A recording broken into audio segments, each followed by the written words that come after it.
Hi friends, உங்களுக்கு சேனலை subscribe பண்ணாதவங்க சப்ஸ்கிரைப் பண்ணிக்கோங்க. சிறுகடிக்க ஆசை சீரியல் நியூ ப்ரோமோ என்னென்னு பார்க்கலாம். செல்வத்தோட கேஸ் எவ்வளோ சீக்கிரம் முடிக்க முடியுமோ அவ்வளோ சீக்கிரம் முடிக்கணும்னுட்டு முத்து வந்து பிளான் பண்ணுறாங்க. அதுக்கப்புறம் அருணை போய் மீட் பண்ணுறாங்க.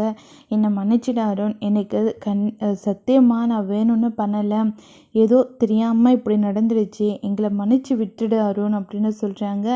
எவ்வளோ பெரிய வேலையை பண்ணிவிட்டு இப்போ மன்னிச்சு விடுங்கன்னா என்னால் எப்படி விட முடியும், எங்கள் அம்மாவோட உயிரே போச்சு அப்படின்னு சொல்கிறாங்க. அவங்க ஃபோன் பேசிகிட்டே வந்தாங்க. நானும் ஹார்ன் அடித்தேன், ஆனால் அவங்களுக்கு தான் கேட்கல. என் மேலே எந்த தப்பும் இல்லை, தெரியாமல் தான் பண்ணிட்டேன், என்னை மன்னிச்சிடுற அருண் அப்படின்றாங்க. கண்டிப்பாக நான் மன்னிக்கவே மாட்டேன் அப்படின்னு சொல்லிட்டு ரொம்பவே கோவப்படுறாங்க. என்னோடய லைசன்ஸ் ஆச்சு கேன்சல் பண்ணிடாத, அதுதான் என்னோடய வாழ்க்கையே, அது இல்லைன்னா என் வாழ்க்கை ஒன்றுமே இல்லை அப்படின்றாங்க. நான் யாரையும் கருணை பார்க்குற நிலமையில இல்லை, நான் இதுக்கப்புறம் வேறு மாதிரி நடந்துக்க போகிறேன் எல்லார்கிட்டேயும் அப்படின்னு சொல்லிட்டு ரொம்பவே கோவமாக கத்துறாங்க. அதை பார்த்த உடனேயே பயங்கரமாக ஷாக் ஆகுறாங்க. நம்ம சீதா வந்துட்டு, என்ன இவ்வளோ கோவப்படுறாரு, திரும்பவும் நம்மக்கிட்ட தான் வந்து பிரச்சனை பண்ண போகிறாரோ அப்படின்னு சொல்லிட்டு ரொம்பவே யோசிச்சுட்டு இருக்காங்க. அதுக்கப்புறம் மீனா வந்து ரொம்பவே பயந்து போய் இருக்காங்க.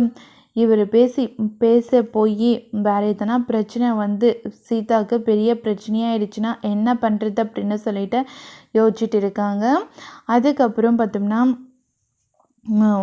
மீனா வந்து முத்துக்கிட்ட சொல்கிறாங்க, செல்வம் அண்ணா ஏதாச்சும் கால் பண்ணாரா, எப்போ வருவாரா அப்படின்னு கேட்குறாங்க.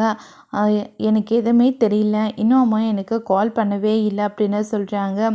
அதெல்லாம் கேட்ட உடனேயே மீனா வந்து ரொம்பவே பயந்து போய் இருக்காங்க. ஏதாச்சும் பிரச்சனை வந்துடுச்சுன்னா கண்டிப்பாக சீதாவுக்கு தான்